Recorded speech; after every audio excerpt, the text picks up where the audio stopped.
Step into love like you've never been hurt before. Step into trust like you've never been burned before. Hello and welcome to Braveheart Conversations, where we learn the art of love through brave and compassionate conversations. I am Jillian Landis. and I'm Marie Wallace. And we are your hosts today. Hello, everybody. Welcome to Braveheart Conversations. We're back for another week of shenanigans. Hello. I'm Jillian Aurora, and I'm here today with my co-host, Marie Wallace. Hello. And thank you to wherever you are joining us from, whatever platform you have decided to view us on today. Thank you. We are live in Facebook now every week. You can find us in our group, facebook.com/groups/Braveheart Conversations. You can also find us on Spotify and Podbean. So if you are wanting to see us live, pop over to our Facebook group. And with that said, let's dig into our topic today. We are going to be talking about the search we have in our heads for the one. The one. I think this is a very common conception in young people. I think it's perpetuated in a lot of the media, songs, Disney movies, sitcoms, like anything and everything. Like we have this perception that we're looking for our soulmate. And so I want to dig into that a little bit today. I'm going to start with an article that I wrote last week. So here we go. The search for the one seems to add a ton of pressure to the dating scene. We are so consumed with finding the right person, our forever partner. We are therefore tasked with the impossible. Make sure you choose a human you can predict will be secure, loyal, ethical, responsible, fun, respectful, beautiful, etc., etc. for the rest of their life. For the rest of your life. Well, shit. Anyone who can do that has some impressive psychic abilities. The reality is humans are a gamble. Life is a gamble. Part of what makes life beautiful is its uncertainty. We are constantly in a state of flow and change and evolution. We are constantly discovering more about ourselves, each other, and our surroundings. This doesn't stop until we die. Knowing this, how arrogant is it for us to think we can find the perfect human being who will never change, never reveal their shadows, and never go down a path we are unwilling to follow? And how is it we can even assume this of ourselves? We aren't meant to stay the same, and it is horribly dishonoring to ourselves and to our partners to say, "You must stay the same for me because you promised." You must prioritize our relationship above your own calling, your own intuition, and your own happiness because you promised. We weren't meant to stay the same in relationships, or we weren't meant to stay in relationships no matter how miserable we become. We weren't meant to stay in relationships no matter how much of our soul they demand. Our partnership is not our priority on this planet. Our soul calling is. Our purpose is. What were you meant to do with your time here? Any partnership is meant to enhance your ability to be and do what you were meant to be and do here, empowering you, complementing you. If your relationship is a distraction from your alignment and your purpose, it's time to refocus. A relationship equals a powerful union of two people, creating a greater ability to live in each other's purpose. Out of each other's intense love for each other, an illuminating light is lit, empowering more courage, strength, and ability to stand in one's power. When the relationship is the focus, it is directionless, because its immense power is meant to be channeled toward a vision. That's beautiful. Well said. This belief of finding the one, I know, wreaked havoc in my life and my relationships because I did feel that pressure to find that perfect person. And then there's another added layer of pressure once you think you've found the person, then you're like trying to make them stay that person. Which puts so much pressure on them too. I just as you're saying that, as you're reading that, I could feel the pressure as if I was the other partner and go, oh my goodness, that's a lot of expectations someone has of me. And and to get my purpose in at the same time, that's impossible task list. Yeah. And, one of the things that I've experienced just as a coach, specifically a relationship coach, is sometimes there's this feeling of like, well, how dare you not say the relationship is the highest priority? How dare you say that this could, that this could end instead of finding ways to make it work? And for me, what has been very valuable as a relationship coach and even in my own life is to recognize it's not the highest priority. Like my calling, my inspiration is. And the same with my clients. It's more about hearing from them, what do they want, and then getting more of that and just getting clear of what do you want. And then maybe it is that relationship that they want, which is great. But maybe they're identifying how their relationship is not lining up, not matching up with what they're saying they're wanting, not with the values they say they want. They're really just stuck in this pattern of making it work because you're not supposed to leave that person. This is supposed to be the one, right? You're holding on for dear life, it's unhealthy for both of you. Yeah, I agree with that. Yeah, so I just think there's so many layers of this, the one, the soulmate. So yeah, what are your thoughts about? One of the things that you said that I really appreciated is that it's that the relationship enhances our purpose and where we're going and how we're going to navigate life, and each person contributes to that, whether it's a partnership, a loving partnership, or a friendship, or a coworker, which goes along with some of the other topics we've talked about.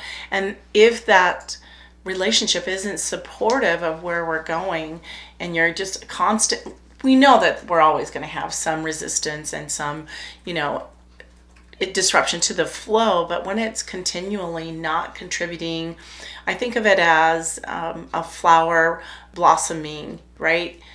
When that gardener or that farmer goes and puts that seed in, it's not saying, okay, now you be a vegetable and I'm really, a flower, right? It's like, you're gonna be a vegetable. So it felt like the same kind of thing as you're gonna be this for me and that for me. And it's just, it's unfair to both people, but it's also too high of an expectation and difficult for you to be your purpose because you're so busy monitoring someone else's business. Yeah, this really came up for me as I was thinking about when I left my marriage. I really had to reevaluate vows, and what I really came to the conclusion about is I had made a lot of commitments that were very unrealistic and dishonoring to me, because the reality is my whole life is a process of discovery. I know what I want in this moment to a degree, and then I don't know what the next phase of life looks like. I don't know what I want next. I don't know what I'm going to be inspired to do next. And so for me to make a promise imprisoning myself and tying myself to another human being that's basically unconditional, that says no matter what, no matter how miserable we are, no matter how much, our lives want to go in different directions, I won't let you go and I won't go anywhere. I'll just stay right with you forever, no matter what. That's horribly dishonoring.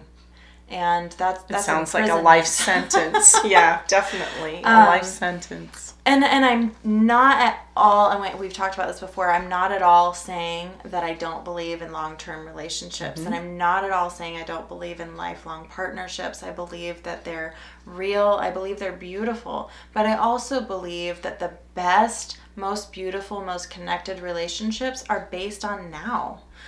It's a commitment right now. It's a commitment Every day. It's a commitment every day. and it's a commitment I hold like this, that I say, I love you so much that I'm willing to let you go if I see that being tied to me is creating misery or is not in alignment with your inspiration. I love you enough that I would let you go.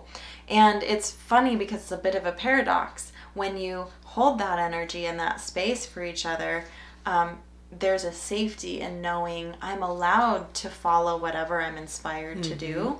It's a huge safety. Yeah, and so you And actually have excitement, a better chance of creating a beautiful relationship rather than saying, no matter what, whatever And happens, it feels I'll be like with so you. heavy. It's heavy, and I've had to experience that heaviness many times before I finally got it through my head. Like, this is really not honoring to me or to other people. And I do think an element of this goes back to that idea of like giving away our power to somebody else to make us happy. You know, when I find the one, then I'll be happy. And Well, if they fill all the things on your checklist. right, the constantly evolving checklist. Yes. Oh, yeah, and I want that too. I like that. Well, because honestly, our checklist Well, we are is changing never and permanent. growing, yeah. That's the one thing that you can count on is change. And you can also count on, and this is a realization that I had in a Greek class that I took recently, is that nothing is permanent. You will lose everything, including your life, including, love, including we'll lose everything at some point. And being in that state of flow and things, it makes it a lot easier if you not that we want to lose anything, because we're actually built we want those things to last a little longer, but it is easier if we can move in our life with knowing that things are going to constantly change and grow. There'll be loss and there'll be gains, and accepting of that. Yeah, I want to dig into a little bit too that I like what you said about how we're built for a relationship. Really, we're built for that connection. I don't think we're built for it goes beyond attachment. We are built for attachment, but we are not built to have this security of I own yes. you. I guess that ownership would be. That's a great way to say that. There's a line between attachment and ownership, right? I can be attached to someone and still recognize that this person, it's okay if they leave my space. It's okay if it's a season versus a lifelong partnership. There's an attachment built there, but not an ownership, not ever I have a right to you now. Yeah. Which is some of what we talked about last week too. Yeah, that entitlement, that ownership. But I do want to say, like, we are built for a relationship, and like the really cool thing is if we're in a relationship where I know myself, I own myself, right? I step into my power. I know what my calling is, and I'm operating in my gifts, then being in a relationship actually is massively empowering, right? So it's about, just like in that article that I wrote at the end there, it talks about, being in a relationship is a massive power. It's very powerful. So if I'm already in my gifts, I'm already operating in my gifts, I don't need anyone, and I'm with a partner who doesn't need anyone. We really desire each other, but we don't need each other. And then we're just enhancing our gifts and resources at that point. It creates this beautiful, powerful light. So we are built for that. It's just like anything else in life that I get to hold like this. Whatever possessions I have, whatever relationships I have, I get to hold them like this, knowing that they could disappear at any moment, and they're valuable because of now. Like everything is temporary. We're moving through this life, and nothing is the same from one moment to the Nothing. next. Yeah. And I get to fully enjoy all of my relationships, my home, my animals, my career, all of those things. They're constantly in shift and flow. So we get to honor that relationships with our partners are the same way. I think knowing that things are in flow and can change at any time, and enjoying the present right now is a greater happiness. Yeah. I feel that you are more, I feel that I'm more appreciative being in the now and appreciating all that I have now. Exactly like you said, still offering it up, knowing that any point that nothing is permanent. But it just feels that it enhances that feeling a lot more, and so appreciative of that particular time, moment, person, feeling. Yeah, and I want to contrast that with the opposite, which is, we trade a lot for security.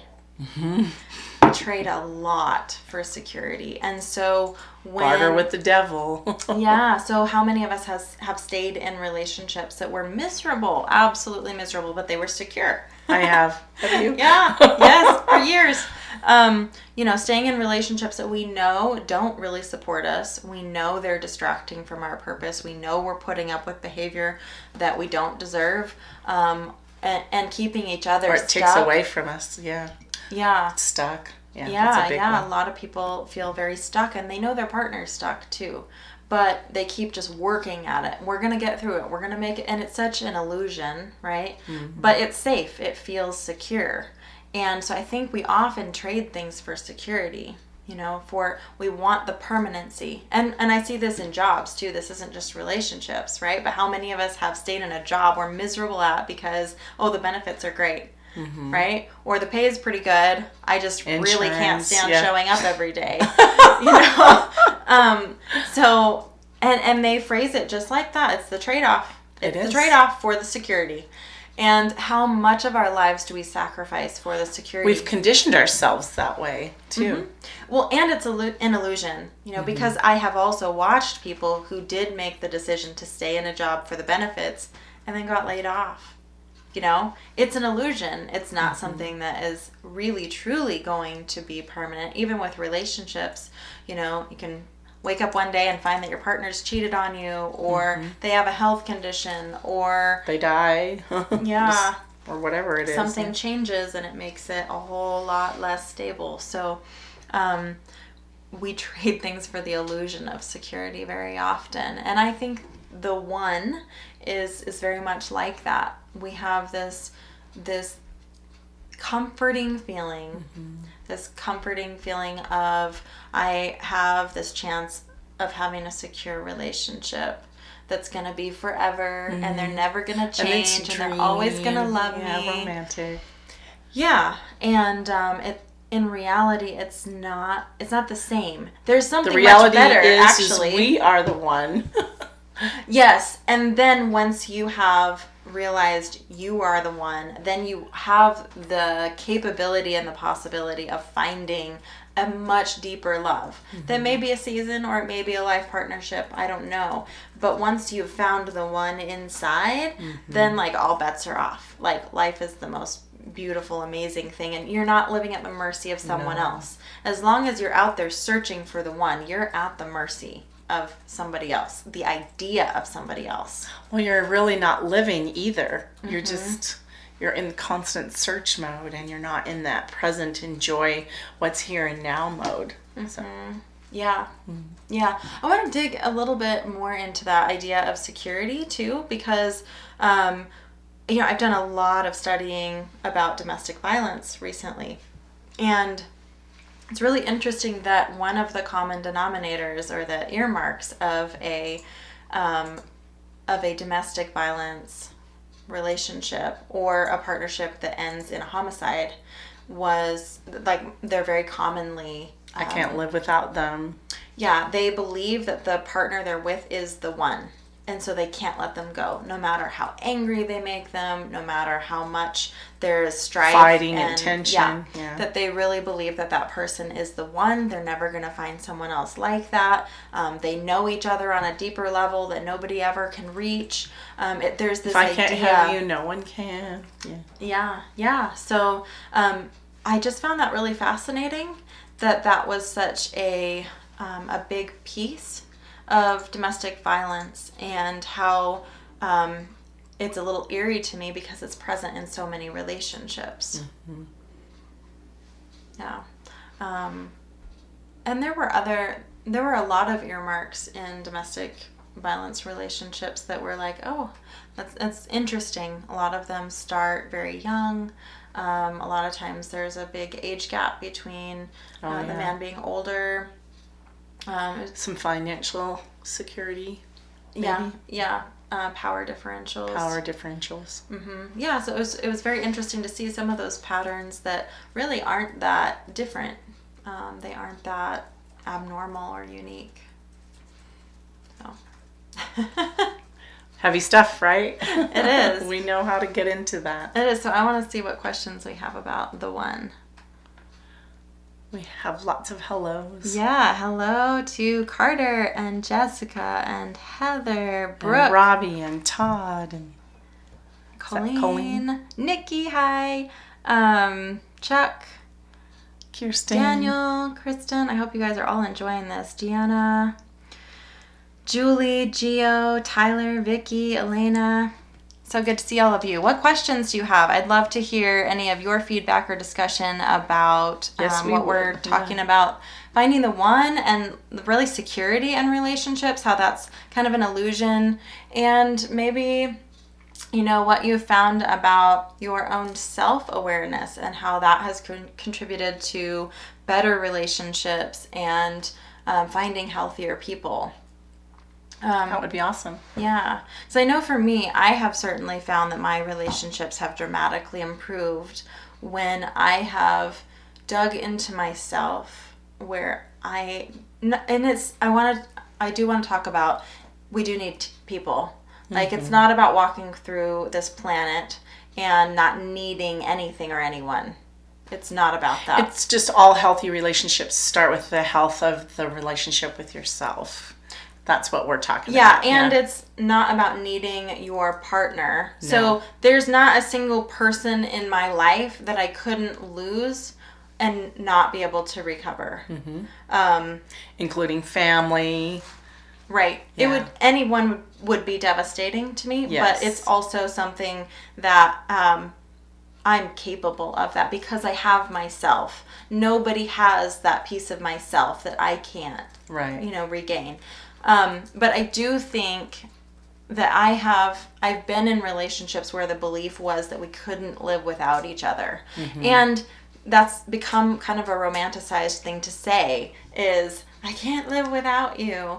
And I think I've heard you say before. Yeah, Joe said that to one of his brothers once. He goes, Marie doesn't need me. He's like, what? Marie doesn't need you? And he said, no, and that's what I love the best about her, is it takes the weight off of the other person too. He goes, I know that if anything happens to me, that she'll be perfectly fine. Will she miss me? Will she be sad? Will she, will that be a devastating thing? Like you said, will we miss each other? Yes, for sure.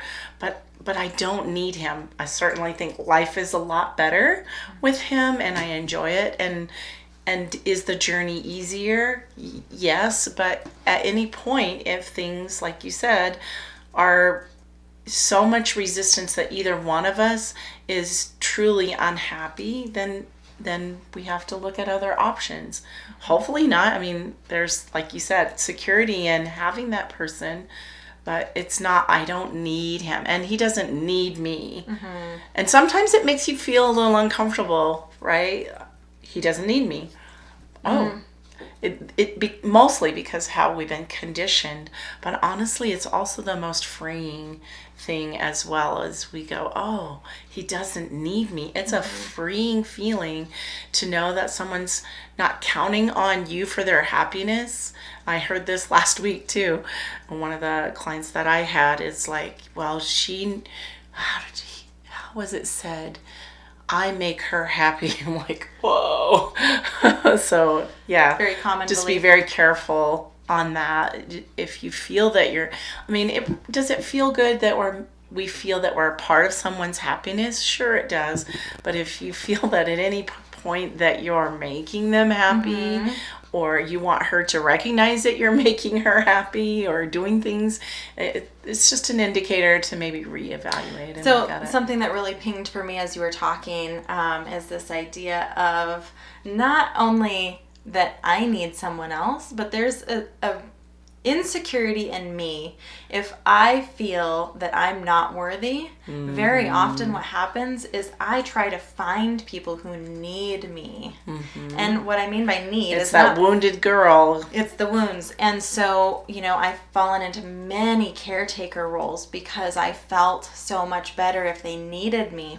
I also found myself in other relationships where, like my marriage, I was not the main financial earner. And so there was this big power Disparity, differential.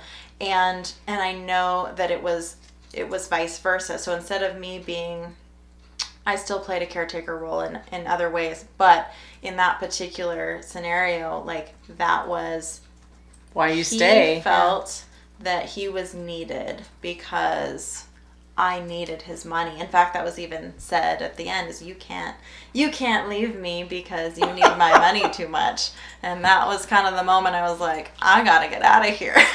Well, and there's plenty of us that stay in the relationship because that's been said and we believe it. And we believe that we can't get out of it and that we can't take care of ourselves.